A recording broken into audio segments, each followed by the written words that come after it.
in the diagnosis, treatment and rehabilitation of people suffering from hearing loss and balance disorders.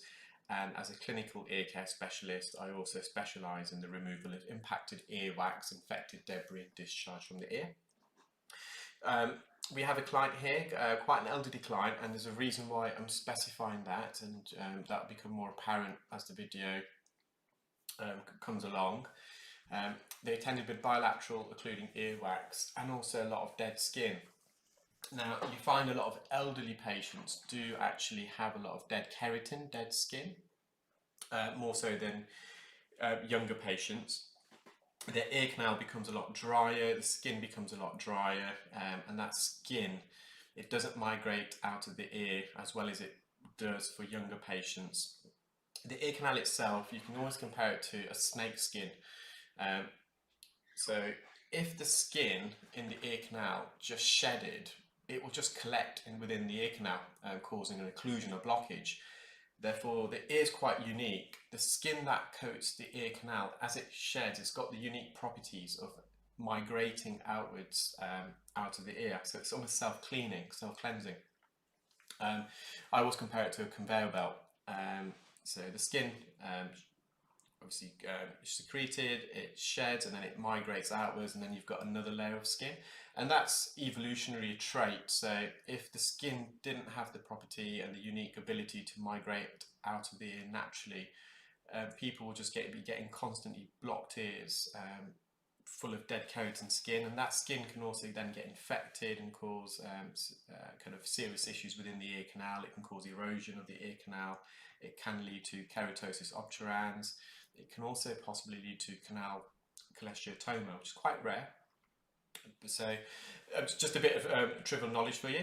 And you can see we've got this wax out, and attached to the wax you've got this keratin, this kind of dead skin that's adhered both to the ear canal and also the earwax.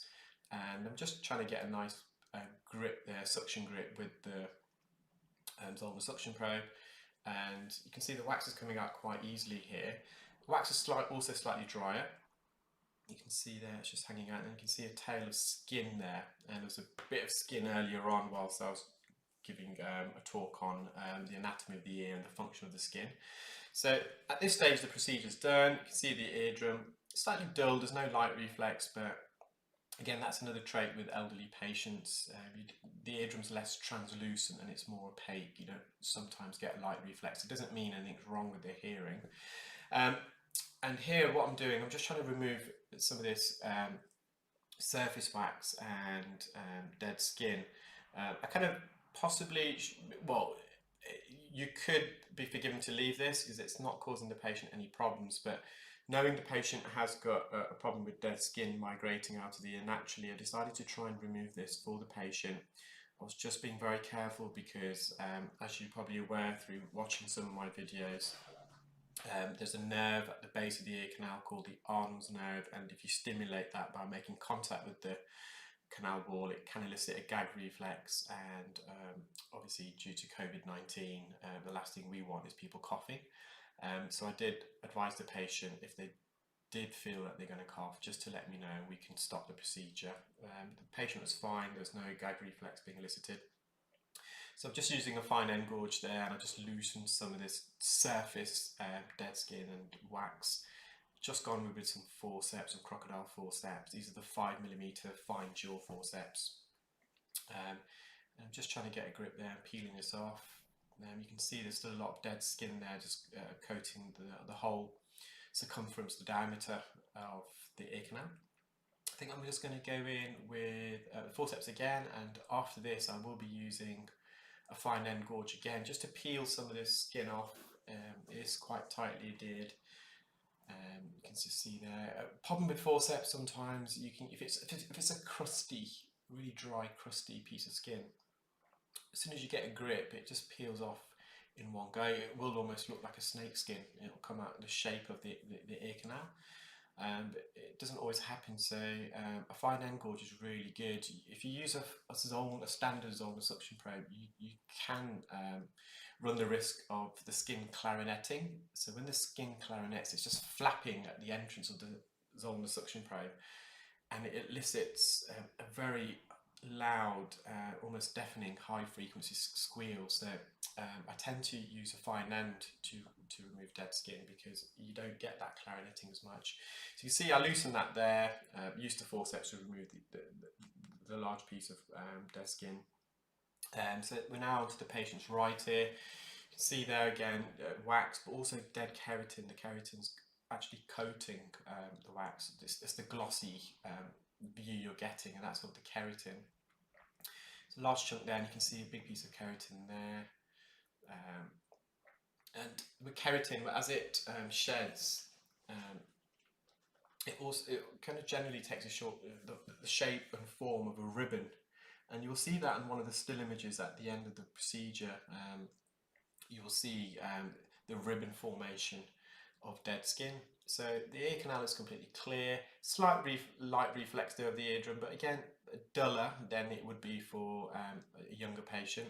Nonetheless, as I said, it's nothing to be concerned about. Again, just trying to remove this skin, and here I'm just trying to kind of attach the suction probe onto the skin and kind of tear it. So I'm kind of coming back upon myself as opposed to going forwards. When you're going forwards, you're peeling it. And again, I just been a bit cautious about the gag reflex. So I was just trying to kind of almost cut the dead skin by coming forwards with the Zollner suction probe. Bit of dead skin just at the base, just literally past the entrance of the ear canal. There's a few cilia there, a bit of hair, which is slightly obscuring the view, and you do get a light reflex. And even with skin, when you shine the endoscope towards skin, it does reflect the light back, so you get a white glare. Again, I'm just trying to literally just almost cut this dead skin, and just using the forceps, and just they got a bit blurry, the view. The tip of the endoscope was making contact with the cilia, so the cilia was slightly greasy, so it does also give a glare. And that's the eardrum, and that's the still image of the skin. You can see the ribbon effect. It's almost like a helix, almost like a piece of DNA strand there. You're getting that double helix appearance to it.